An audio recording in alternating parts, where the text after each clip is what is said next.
What's up, guys? This is Astranox. It's time for the showcase of Fairytale Tenebria limited mage hero that is very dangerous because she's control based. She's able to control the enemy with her resurrected provoke debuff, which forces them to attack the hero with the highest health on your team, and they will be using their skill 1, their basic attack, which means you're buying time. They're not using their skill 3, which are very devastating. So that's definitely good if you're able to go first. That's why you need to have a lot of speed on Fairytale Tenebria. She might be one of the only hero that you have part of your roster where you want to just like have the highest speed, and she can definitely control quite well, be very dangerous, change the tide of a battle very easily. As soon as you're able to open up against the enemy, it is a big deal. And you can have her on different builds. I definitely would like her to have more effectiveness. So what you can do if you don't have much effectiveness is you could wear the common 3-star artifact Curse Compass. Now I have her on Abyssal Crown. It's an extra chance, to potentially stun the enemy. Maybe the Resurrected Provoke was resisted, but at least I have another chance to actually land a stun. Maybe they got provoked, but I land a stun on them. I landed 2 stun right there. So they're not even going to be able to act and use their skill 1. They're just going to be stunned and waste their turn unless it gets cleansed. Now this hero, you can have her paired with so many different team compositions. In this battle I have her with 3 knights, and these knights are very bulky. They're forced to attack Phyllis because she's got the highest health, up until the point that I'm able to land some other provokes with other knights like Cecilia or Bellion. So Fairytale Tenebria. She's got a lot of pros. She definitely does have some cons. So let me go over the pros of this hero. So the skill 3, you start the battle, you open with that because you have the highest speed, you have a lot of effectiveness on her, and you're able to land Resurrected Provoke. Of course, they're not going to be able to use their skill 3 unless they cleanse the debuff off of their team or off of some of their heroes. So they can't use skill 3. So dangerous. Using skill 3 is a big deal. Maybe you have so much effectiveness you're actually landing Resurrected Provoke on their cleanser. Now that's definitely a game-winning move right there. And other things that this hero provides is that she applies Enable to Buff debuff on top of having the Resurrected Provoke. And I have her built with 100% crit chance, so she deals more damage. And she has 15 skill up, so even more damage. Now I want to try her out with her buffed up limited artifact. When it comes out, I will showcase her again, and we'll see what type of damage she's able to deal with her own artifact with 15 skill ups. It should be quite interesting because I fought Fairytale Tenebrias in the past that were max skill, or at least the skill 3 and skill 2, and they had the limited artifact and she dealt a lot of damage overall. I was quite surprised on top of what else she's able to provide for your team. So she's a mage. She can have access to many different dangerous mage artifacts. Could be Tegil's Ancient Book. Opens a lot of doors for you. She doesn't need to be the one using the souls for a soul burn. Could be another hero on your team. You could have her incorporated in a tanky team, bruiser team, like I have her right there. Could have her incorporated in your high offense team. I mean, you could have her with a Challenger Domino. She has the highest speed. Maybe you're running a speed memory imprint or more. You're trying to contest speed fight against another player that has a lot of like high offensive heroes. They're trying to win the speed battle or something like that. So having speed imprint, maybe at least just one, could be a big deal for you. Now, if you have her paired with Challenger Domino, that means that if you have a crit chance main stat necklace, you're going to be able to have Challenger Domino follow after her. And then she's going to get a nice CR push. C-Dom can push the rest of your team, nuke someone out of existence, and then like she's going to use Fairytale Tenebria, the skill 2, which will push Challenger Domino again, and it gets that cycle going up until C-Dom gets dealt with, or Fairytale Tenebria gets taken out, so less opportunities for you to push the CR, the combativeness of C-Dom. So that's another great way to use Fairytale Tenebria. Now this hero doesn't need a bunch of like health, a bunch of defense, because your main role, your main deal is to control the enemy. You open against them first and use the skill 3, and then when they attack one of your ally and they are provoked with provoke debuff or resurrected provoke, it will trigger her skill number 2, right? And this is a passive. It's a very powerful one because she can actually land one of 3 debuffs out of the skill number 2. So you're dealing damage against their whole team. you're dealing more damage. If they're attacking you with provoke, it will actually have her deal more damage, extra damage based on the target's maximum health if they had provoke or redirected provoke. And then she is landing an extra debuff that could be between silence, decreased defense, or it could be, what is the third one? Unhealable, that's it. So one of these three debuffs, all three are good depending on the situation. Silence is super strong, very dangerous. And then you've got the decreased defense. So you might shift your attention up upon that hero that gets defense broken. Maybe work on that one, take that one out of the picture ASAP. So, it's a dynamic playstyle. It's not always going to be the same because you have to adjust depending on the situation.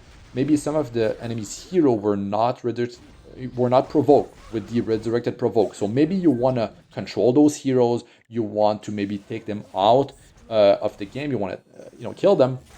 So there's definitely different ways to go about it. And the less amount of effectiveness you have, the more resist you can expect. There's, of course, the 15% innate resist that can always mess you up. But at least she's attacking everyone, which gives you more chances to get, that provoke going, that redirected provoke. Maybe you're running an artifact that is like Abyssal Crown, more chances to stun. You're running an artifact like Syra Ren, an annoying debuff that you can land with Syra Ren. You might have Ayla's Valen giving you multiple opportunities throughout the battle to remove buffs off of the enemy. So that's another very powerful one. Her buffed up artifact will allow her to have 60% chance to remove a buff from the enemy when she triggers an extra attack, dual attack. So her skill 2 is an extra attack, right? She gets called into a dual attack. That's another opportunity for you to get the buff to be removed off of the target. She got the fixed damage on her limited artifact, which goes all the way up to 1,500. The fixed damage is less, the lower the enhancement level, the less limit breaks that you have of this artifact. But at least it's a 100% chance of triggering, right? It's just going to be less damage. So that's pretty cool, especially on a limited artifact. You don't have to go all out to actually get this thing fully maxed out. Another cool thing, and she's a mage, so there's a lot of mage artifacts that you can wear on her. Now, if you use this hero and the enemy counterpicks in the World Arena with an Earth hero, right? You could be wearing an artifact like Oath Key if you want to have better chance to fight against evasion-based heroes, Earth heroes. You have 50% chance of missing Earth heroes. It's going to be 30% if you have Oath Key, 20% hit chance. Could be the Unity artifact from Guild War, but that's better suited for a damage dealer. You could have decent damage on Fairytale Tenebria. It's not going to be like outstanding out of this world, but it's something. And it adds on top of the rest of the damage you're going to be able to deal with the rest of your team because she's providing control for you. I mean, that's definitely very powerful what she brings to the table with all the debuff that she can actually apply. Maybe you get silence on your Fairytale Tenebria from Angel of Light Angelica, which you can do if you have 20 souls on your team from Tagil's Ancient Book on herself or another mage on the team. You can soulburn her skill 1 to get an extra turn and get out of the silence and then open with the skill number 3. I mean, not open, but follow with the skill number 3. Very dangerous stuff. Now, her skill 3 into the skill 2 is sort of like a one-trick pony type of deal because after you use the skill 3 and the skill 2 triggers because the enemy attacked one of your allies, and they were provoked or redirected provoke, it triggers her skill 2, which attacks everyone, land one of the 3 debuffs I talked about, silence, defense break, or unhealable, deals extra damage if they are provoke or redirected provoke based on their maximum health. So that's a lot of stuff going on. And another thing is that those debuffs she can apply, one of those debuffs from her skill 2 might be protecting the redirected provoke, or you have her incorporated with other control heroes or other heroes that can land debuffs, which means it's going to protect that redirected provoke, right, or other of the debuffs that she's applying. So that is very powerful, especially if you're fighting a team that cannot cleanse all debuffs. Like a Fire Caides can actually remove all debuffs and then heal her team. But if you're fighting a team that has like Angelic Montmorency, right, she cannot remove like everything so easily. It takes time, right? She needs more turns. If you're fighting a team that has a Maid Chloe can only remove 2 debuffs. So if you're loading them with a bunch of debuffs, that redirected provoke is going to be protected, right? And then you got unable to buff debuff, which is blocking, the revive, the attack buff that she is applying, on top of all sorts of buffs that the enemy might be trying to apply on themselves. Or could be simply Alexa's basket triggering on a thief.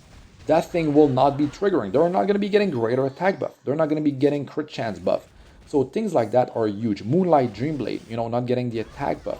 So this has so many different, it could be so many different buffs that she's blocking. And that's one thing right there. Not even counting the, Resurrected Provoke. And the great thing about the skill 3 is that it actually removes a buff from the enemy. So imagine they have immunity set on their whole team.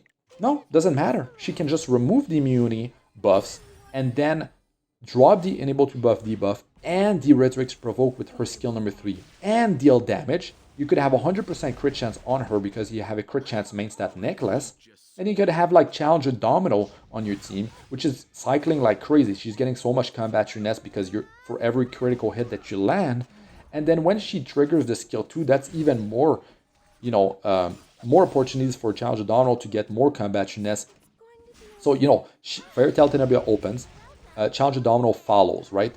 And then Challenger Domino pushes the combat finesse of your team, and then she's able to potentially nuke someone out of existence with her skill 1 that's charged up, and getting charged up even further when the S2 of Fairytale Tenebria triggers. So of course she does have downsides, guys. There's problems with Fairytale Tenebria. Doesn't have the greatest of base speed, so you can be outsped. You can have a speed imprint or more to counter that. If you're fighting a team with Earth Hero or heroes, especially evasion-based Earth Hero like Violet, let's say, you can, have some hit chance with Oath Key, but it might not be enough. So, of course, you're not going to be bringing her in that type of situation. But she's a limited hero that's very dangerous, very powerful control hero, and she might be able to bait a ban. They're going to be forced to ban her because they're like, oh man, I don't know. They might have their best speed, and I'm too scared of her. She's going to mess me up too good, and she's going to go first. So they're scared of that. They're going to ban her, which is really good, really, really powerful. Anyways, that's going to be it for this one. Let us know what you guys think about all that in the comment section. That's it for this one. I'm Astranox. Good luck with all you do. Peace out for now.